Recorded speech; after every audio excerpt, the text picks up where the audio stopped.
Consciousness versus information.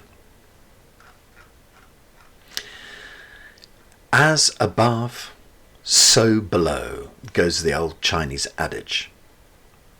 We see the holistic idea of the microcosms embedded inside the macrocosmic. But what exactly is consciousness, and how does it relate to the universe? What's meant by the term information? Well, in Zheneng Qigong's Hunyuan entirety theory, Dr. Pang uses the unbreakable and constantly transforming triumvirate of qi, space, and information. He uses this construct to explain the creation and the dissolution of matter. Put simply, every object in the observable universe is made of qi, held in place by information. The balance of the non-observable universe is space. Essentially, qi waiting for information to be applied to it. Let's try to clarify this a little more. All three are described as qi. Solid matter is more obvious to us. Energy and information are at a less obvious frequency. The important aspect of information is that everything in the universe, all of nature, everything in the human system has information, and without it, nothing can exist as we know it. Can you detect information? In Zheneng Qigong, we speak of Yuan Ti. Well, there's no simple way to explain what it is and how it works, but I'll try to shed a glimmer of light on it. It would be crude to call it our consciousness, but that's about as close as the English language will get us. Yuan Ti connects us to the consciousness of the universe and connects the universe through us to the material world. It's at once an interface or conduit, but it's also part of us, through us and in us. Sounds a bit mystical, but when we get to these fine margins, things start to blur. It's through wielding our Yuan Ti that we become the creators of our universe. This is the mechanism that allows one to direct one's mind to the qi of our universe and see things start to change, form, or dissolve. Your conscious power can transmute and transform the universe around you. Meditation. Nothing can be achieved without a still and focused mind. The image that's often employed is of a 100-watt light bulb that can light a whole room, or a 100-watt laser that can cut through sheet metal. The problem is that we are so often good at stilling the mind and then doing nothing with it. You can spend 20 years as a great meditator, but sadly you've missed the boat of transformation and creation. In Qigong, we use this stilled mind and calm heart place to bring about personal transformation. This is the place that doctors can't go to. How does a doctor explain Anita Morjani dying of multiple cancers and moments from her mortal end, leaving hospital 3 weeks later without a sign of cancer? It just doesn't fit the Western paradigm.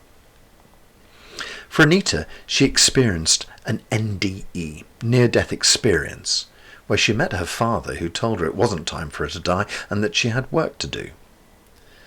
The power of this experience changed her mind, which changed her internal toxic chemistry. The body started spontaneously healing. Her consciousness had been shifted. Her Yuan Ti instructed the energy of her body to change, and change it did. In our terms, she used Yuan Ti to dissolve the tumours and repair the system. The information of her cells changed the quality of the cells. Some will have died off, others will have returned to perfect working order. Brains. You'd be forgiven for thinking that nobody wants to die. On some level, very often people feel they'd be better off dead. Sometimes people feel so small and insignificant that they subconsciously think, nobody would even miss me if I were gone. We really only ever hear 5% of the stories and patterns that flow through our minds. Clearly, one would never manage to get through a day if we had to process every thought. How much would you get done if you had to remember to breathe, how to walk, or even how to brush your teeth? So many tasks become automatic. Sadly, massive slabs of self-criticism can become embedded too.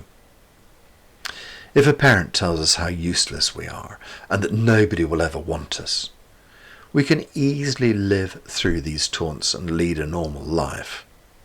The unpleasant taunts can still run in the subconscious background, relentlessly leaching toxic chemicals into our bloodstream. The result is usually cancer or the likes. We need to learn to take control of the patterns and processes that run wild in our lives, and this has to start with silence. The next step is to use our EUNT like a knife. We need to cut clean through the ties that bind us to the past slights.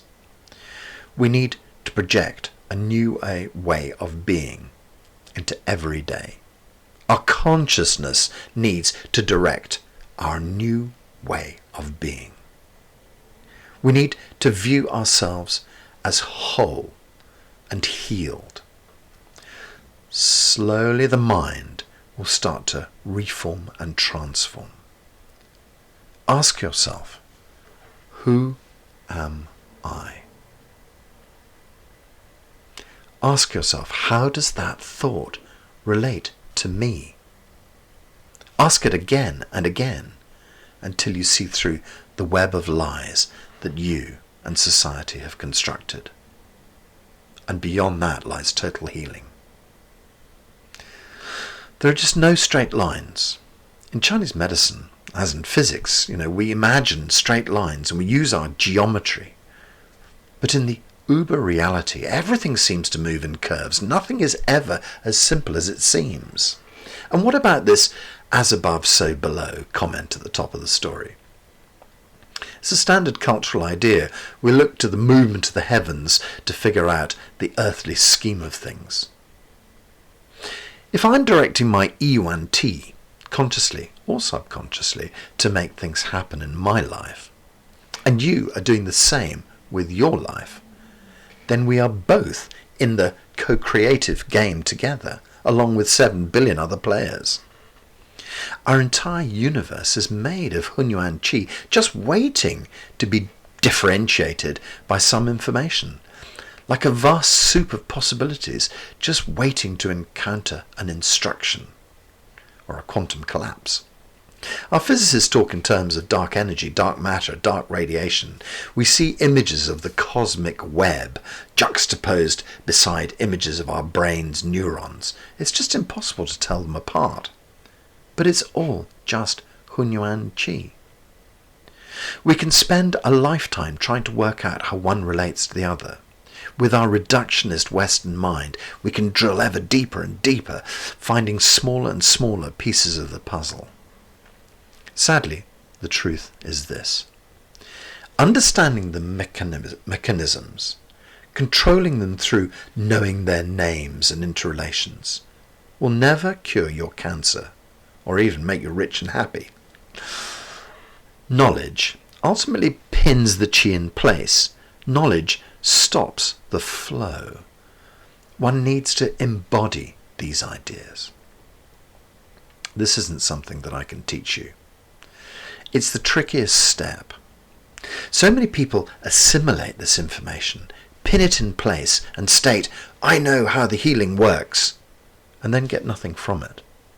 i.e., they don't heal or they heal very slowly. Others grasp the idea, set off on a journey of self-discovery. They break down everything they thought they knew about themselves. They let go of all the old rubbish, and they find astonishing healings beyond. People often say, let go and let God. In Zheneng Qigong, we suggest that you design a really detailed healing image. If you have a broken bone or a liver tumour, study a medical dictionary. Make an image of a perfect and healed bone or organ. Once you've understood the picture, hold the good information picture in your head. Never again dwell on the illness itself, only the perfectly healed part of your body. Sometimes a general overall healing might serve better than a specific one. Why liver cancer? What brought it about? Maybe you need to heal a relationship with a parent rather than a specific organ. Only you will ever really know that. Sit quietly and let the answer come. If you decide you need a cellular knowledge of how to heal, then so be it. If you decide a bigger family or relationship healing is it, then that's great. Trust your intuition, focus your mind on the task again and again, and make it happen. Dr. Pang says there is nothing that cannot be broken down, transformed, and healed. The holistic universe. I find it fascinating to think the following. If I only know 5% of my personal universe, then possibly the vast undifferentiated chi of the universe might be the unconscious mind of our universe. Perhaps we constitute the 5% of the universe's mind that is evident. As the universal consciousness lights on corners of our universe, then worlds are created out of chi and information. Perhaps every star in our universe is like a thought bubble that has been produced by the universal mind. Sit quietly. Thoughts drift through your consciousness. If you choose to engage with them, then they will come to pass. I sit quietly, hoping for stillness. A thought captures my mind. Isn't it a £44 million lottery rollover tonight? Later that day, I purchase a ticket. Well, who knows how the next bit works. God sits in silence. A thought passes through his consciousness. Another world is born. The pervasive theory of the multiverse then suggests God and many other gods, each containing their own universe, living in a multiverse, inside a multiverse, inside a multiverse. The turtles stand on each other's backs. Maybe the top turtle can just crane his neck enough to see his own reflection in a mirror. Hunyuan Ling Tong, as we say in Zheneng Qigong. I sometimes translate it thus. Qi and consciousness create miracles. Hunyuan Ling Tong.